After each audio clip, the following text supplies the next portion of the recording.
as you're going through the Quran, if you're really, really going deep with it, and you're putting yourself in this place of being in Jahannam, and then Allah says, if you're feeling scared while you're reading it, like you're feeling scared about Jahannam and you're feeling scared about ending up there, and then it says, indeed, those in awe of their Lord without seeing Him. So, like, even if you read these verses about Jahannam and you feel scared, it's like you're in awe of Allah and His punishment, right?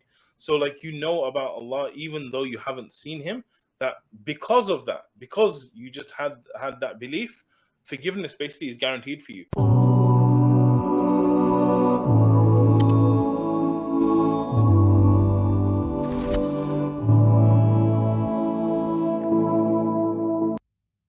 Assalamu alaikum. Welcome to the next episode of Quranic Transformation. As you know, we do tadabbur in this sessions, and we encourage you to start doing it on your own. And as a quick recap and warning, this is not to drive new information or new rulings about the fiqh, but to use it as a reminder for what you already know. If we were to bring in some new information, obviously we'll make sure that we have vetted that information, we verify that information from tafsir. And similarly, when you're doing it on your own, you come across some new information, make sure you double check and you just don't walk away with some sort of a conclusion. If I were to give you a quick example on this, let's do that. So there's like a verse in Quran which is very famous. Ya ayyuhalladhina amanu la yadurrukum man dhalla idha ihtadaytum. Right? Oh, you have believed, it will not harm you if you are guided. Right, the one who's misguided, he will not harm you if you are guided. Now, some people may walk away with saying that, hey, you know what, I don't have to do da'wah, I don't have to do nasiha, I don't have to tell anybody, I'm just going to focus on myself. That would be a wrong understanding, right? So don't drive new understanding from it, but you can take a reminder that I have to first focus on myself, right? Because that's something hopefully you already know from Islam, so you take it as a reminder. But if a new idea comes to your mind that you haven't heard any scholar talk to you before, just go and verify. Okay, so let's begin today's session, inshallah. وقالوا لو كنا نسمع أو نعقل ما كنا في أصحاب السعير فاعترفوا بذنبهم فسحقا لأصحاب السعير إن الذين يخشون ربهم بالغيب لهم مغفرة وأجر كبير.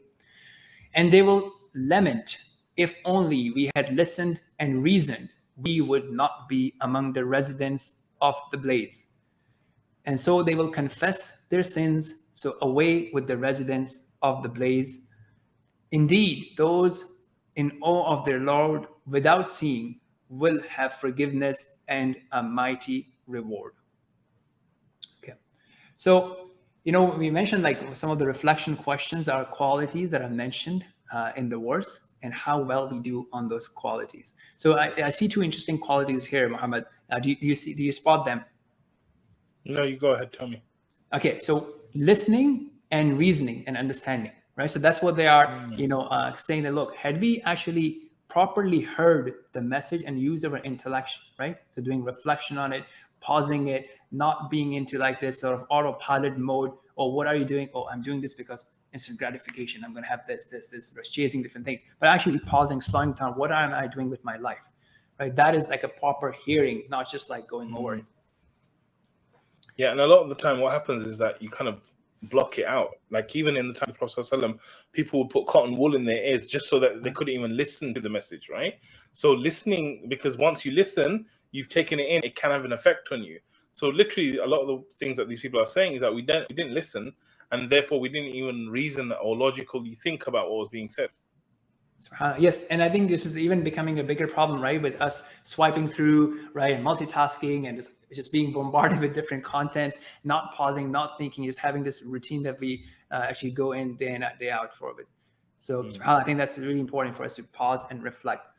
The second thing is, look, everybody will, from the justice of Allah subhanahu wa ta'ala, people will accept, right? So it's not something that, in this world, people say, oh, I haven't done this, or they deny, or I was falsely accused, and so on and so forth. This is something, obviously, it will be against us. Whatever we do wrong, it will be recorded.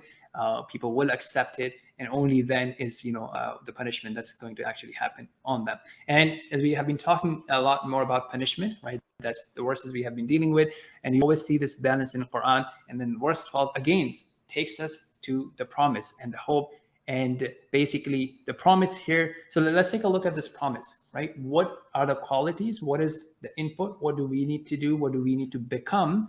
And what is the reward here? So I'd like you to talk about it, Muhammad. Let's get started. Yeah, so first of all, I do love how, as you're going through the Quran, if you're really, really going deep with it and you're putting yourself in this place of being in Jahannam, and then Allah says, like, if you're feeling scared while you're reading it, like you're feeling scared about Jahannam and you're feeling scared about ending up there. And then it says, indeed, those in awe of their Lord without seeing him. So, like, even if you read these verses about Jahannam and you feel scared, it's like you're in awe of Allah and his punishment, right? So, like, about Allah, even though you haven't seen him, that because of that, because you just had that belief, forgiveness basically is guaranteed for you. And not only is forgiveness, that forgiveness is like, okay, someone did something wrong, you're just like, okay, don't do it again, it's okay. But actually rewarding them for whatever happened. Good, very good. And I think so. The quality here is of fear, right? The khashya. Okay, now obviously we can go into a bit more detail, like, because we've seen this scholars defining the khashya or fear. Like the true fear is something. It's not just like because it's unknown, right? So you may have a fear of needles or snakes or rats or scorpion, right? Because you just don't know what can happen. It's just like you're not aware of it. But the khashya is something that you have a fear, but you have knowledge about it. You know who Allah subhanahu wa ta'ala is. You know his authority over you. You know your rights and your responsibility towards him and what he has prepared. So that knowledge-based fear is khashya. But this knowledge is a lot dependent on you trusting Quran and Sunnah. It's not something that you have experienced. So there's this unseen part of it. And that's kind of like something we hinted on the last episode, that yes, it's not that, okay, I'm praying 5 times a day because it's meditation and, I get these body movements that are my stretches. You don't need to have those physical understanding and only then you will take action. But you're taking action. Yes, it's unseen, but you have khashya. You understand who Allah is. You have love for him, and that you submit to him, and you believe in that unseen element of it. So if you have that, then Allah will come with 2 things. One is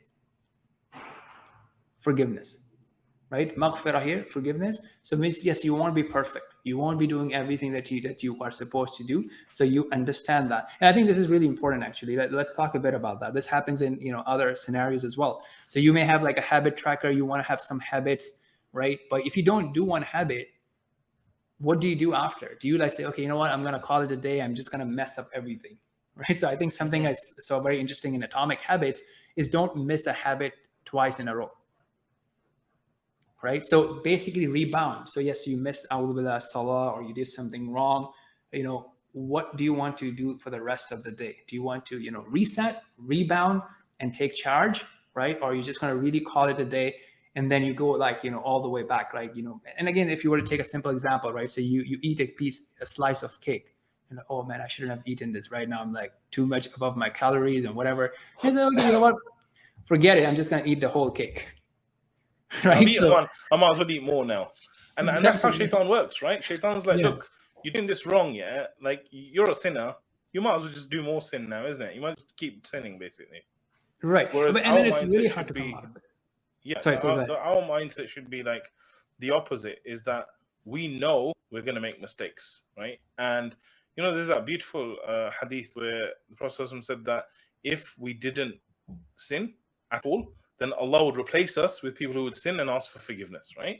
And it's such a comforting way of thinking that Allah's giving us, right? Instead of saying, you're going to be in big trouble. No, it's like, don't worry about it. But the key is to keep going back to Allah and keep trying to get back on to the straight path. That's ultimately it. And that's why the difference between a good Muslim and a bad Muslim isn't that the good Muslim doesn't sin. It's just a good Muslim will always go back to Allah, always seek forgiveness, always try and get back onto the straight path. Whereas the bad Muslim will just be like, forget it. It's all right. Just leave it.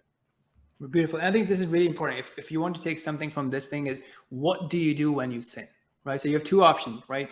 You continue eating the cake, you continue doing the wrong thing, you continue watching the wrong thing that you did, and you did it the whole day. Or what Allah subhanahu wa ta'ala describes in another place in the Quran, وَالَّذِينَ إِذَا فَعَلُوا فَاحِشَةً أَوْ ظَلَمُوا أَنفُسَهُمْ ذَكَرُوا اللَّهَ فَاسْتَغْفَرُوا لِذُنُوبِهِمْ.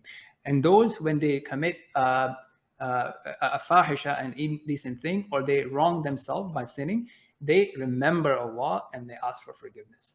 So that should be our habit. First, we don't get into it, but if you get into it, billah, then you remember Allah, asking for forgiveness, make wudu, pray 2 rak'ah, or just sitting down asking for forgiveness, and go on with the rest of the day. But do not just continue with that. And that's not only for your religious habits, for your staying away from haram and bad habits, but also in other areas of your life, whether it be health, studies, fitness, and so on and so forth.